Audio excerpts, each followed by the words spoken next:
We've been talking about the urban legends from each of the states. What if the state is the urban legend? Today on the show.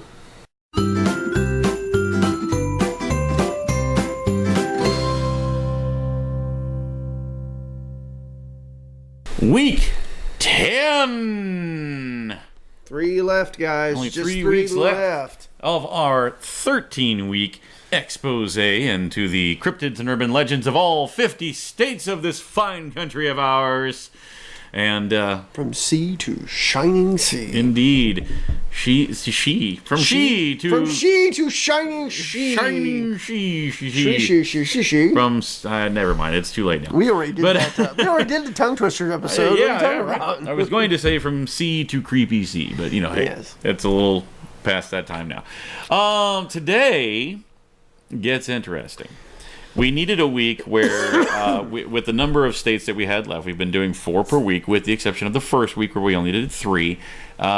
We needed one more day of 3 to complete the 50 states.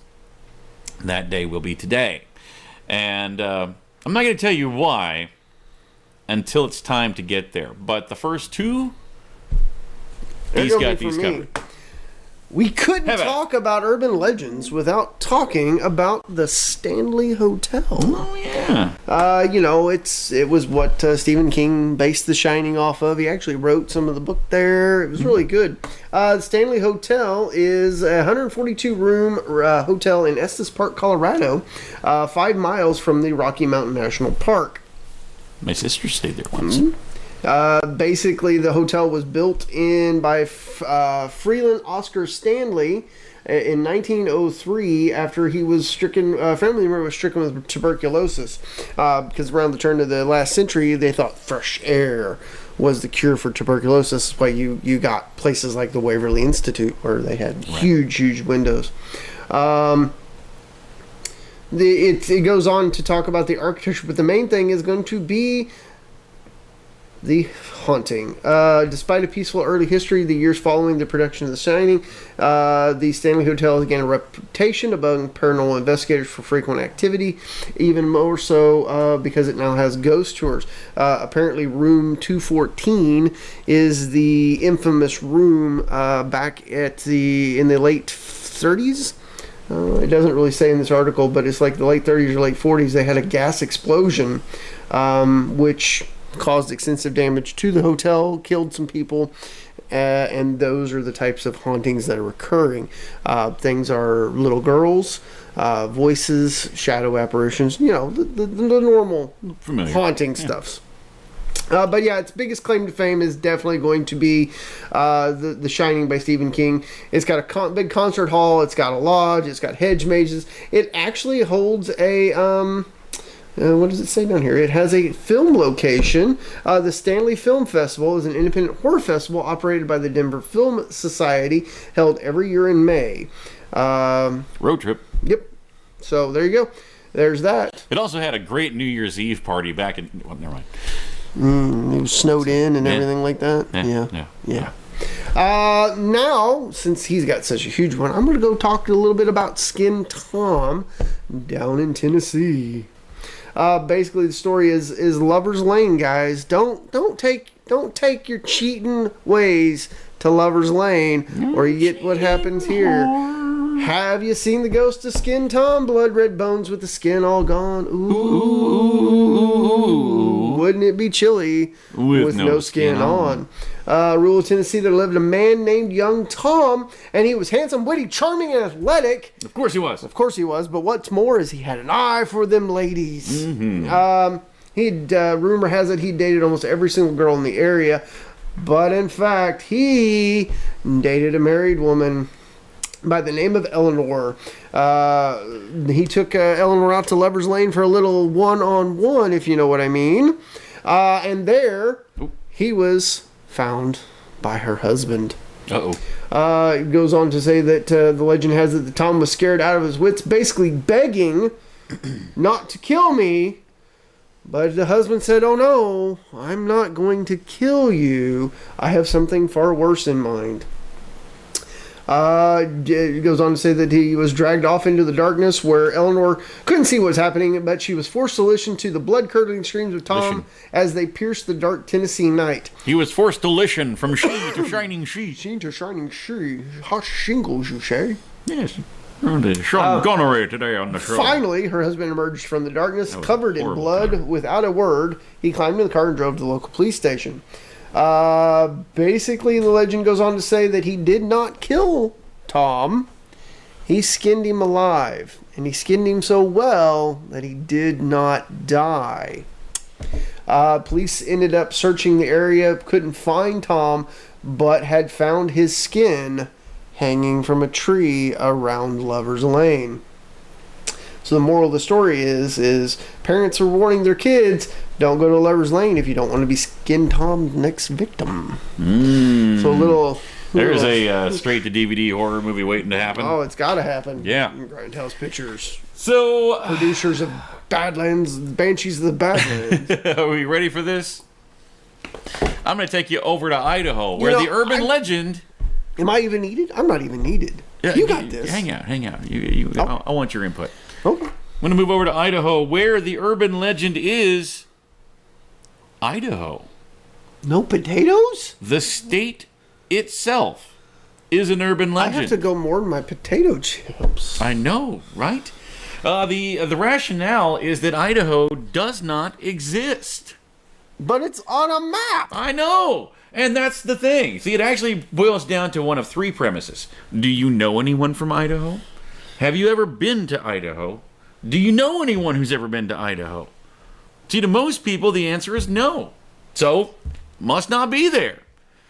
The general consensus is that Idaho was put on the map because cartographers needed a barrier to separate Utah from Canada. Is Canadians just that terrified of Utah? Hey, aren't you? Oh, those darn Utahns! To be fair, I mean, I'm kind of afraid of Utah myself. And also to protect Montana from Washington. One explanation is that Idaho is a government-operated mind control vacuum. Another postulation is that Idaho exists, but only as a state of mind. That could be a slogan. Yeah, Idaho. It's just in fact, a state of mind. if you feel like you are living in Idaho right now, chances are that you're simply under mind control from the government. Fluoride in the water. And it's one of a number of conspiracy theories, and that's why we're only doing this one, because there's multiples. Yes, El Chapo. According to some research I just pulled up here to see famous people from Idaho. You're going to get a laugh out of this, although it will violate one of our rules. Uh-oh. Sarah Palin is from Idaho. There you go. Idaho's not there. But wait a minute. Yeah, I was going to say, is Idaho really there? I mean, I think she was just a Republican, conspiracy to throw. I mean, it's government at work. I mean, it's big government right there. That's exactly what we're talking about. Yeah. And to get far deeper down the rabbit hole on government, actor Aaron Paul, who played Jesse Pinkman on AMC's Breaking Bad. Also from Idaho. And also, or is he? And also, AMC also gave us Banshees of the Badlands. That's right. We just mentioned that a moment ago. Great show. You need to watch it. AMC, make it. So, all of these are big government at work, and there's a number of conspiracy theories that tie into this. First of all being chemtrails. This is kind of where the big chemtrail thing started from, apparently. Suggested that Idaho is the government's testing ground for biological warfare, population control, weather manipulation, and good old-fashioned human extermination. This local conspiracy theory quickly gained momentum in the late 90s with reports of suspicious fibrous tissue falling from the sky in Caldwell. How big is Caldwell? I don't know. I'm going to find out. Paranoia particularly set in when a small-scale epidemic of illness namely collapsed lungs all happened within a short period of time, all in the same area. And the incident was from what they could tell, the incident was actually a rare weather phenomenon. The tissue was non-toxic, although they have not specifically stated what the fibers were. Caldwell, 50,000 people. Yeah, well, there you go. There you go. That's the thing you now know. Yeah, there you go. Yeah, now you know. And knowing is half the battle. The other half, violence. Moving even further, back in 1947. Yeah, that too. Back in 1947, Lewiston began adding fluoride to the water. We mentioned this a second ago. This is to the vast majority of the U.S. A practice which still exists today. Many suspected, however, that in addition to fluoride, which was touted as an easy way to cut down the widespread tooth decay, was in fact a large-scale attempt to underhandedly medicate Idaho citizens as well as a means of covering up the drastic lack of dental care provided in Idaho's working poor. The dramatic decrease in childhood cavity levels recorded in 1950 supported the practice as a whole, but to this day, fluoridation is still majorly opposed for a variety of reasons, including links to cancer and bone loss. Okay, there's an asterisk there, because yes, it does, but you have to ingest a ton. Yes, you do. You'd have to like eat dump truckfuls of it, right. Guys. Seriously. Yeah, that's why it says on the toothpaste too. Swallow the toothpaste. Yeah, don't eat the toothpaste. Like they freak out if you eat a whole tube of it. Like you got to call poison control and all that stuff. Yeah. Recently, there was a mountain lion or cougar, depending on your preference, that was found that had a second set of teeth growing out of its skull. Oh wow! Found in Idaho. Couldn't have been a malformation. They hunted it and killed it, brought it in for identification. Basically, they said it was one of two things. Either one. It was either chimera, just basically your common deformation, either as a early on it was going to be a conjoined twin type of thing, and then the other one died off, or teratoma, which is a unique tumor, and that's one of those tumors that like grows teeth and fingers and stuff. And hair. Yeah. Google that. Yeah, it's some you should Google that. My wife's father, because it's on those lists of things you should never Google. Well, yeah. you should Google that. My wife's father actually died of a teratoma in his brain. Oh, it's creepy. Yep. It's very creepy. Since then, the conspiracy, since the cougar was discovered this was back in like, I don't know, December sometime, conspiracy theories have been swirling around that of course, that it was radiation poisoning, that it got the radiation poisoning either directly or that it was eating other small animals that had radiation poisoning, etc., etc., etc. And last but not least, Idaho is actually the cover-up state for Bigfoot. What? Yeah. I could have sworn that would have been like California or Washington. Bigfoot has been found, is acknowledged as a thing, and they were kind of disheartened to find that it was a gentle creature. So Idaho is used as the cover-up state, and that is why Bigfoot is an urban legend and not just a like a well-known animal. It's like another animal, like a gorilla. Well, that makes sense. Yeah. Let's round up all of them, and that's why you don't find dead Bigfoot bodies, because the military's out there rounding them up and shipping them to Idaho. Yeah. Idaho, the ark of Bigfoot. Sorry. The part of that is that the biological tests that have happened in Idaho actually gave rise to the Bigfoot species, and that the government is concealing its mistake as under the guise of an urban legend. There it is. Yeah.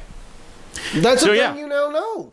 Several things you now know about Idaho. But, I mean, if Idaho and it goes deeper than that, but just for time constraint, I kind of just picked and chose and but I got moved a question. around and bounced around. If Idaho doesn't exist, all those facts don't exist? Apparently North Dakota doesn't exist either. We'll have to check that one out. So, we'll cover North Dakota next week. Yep.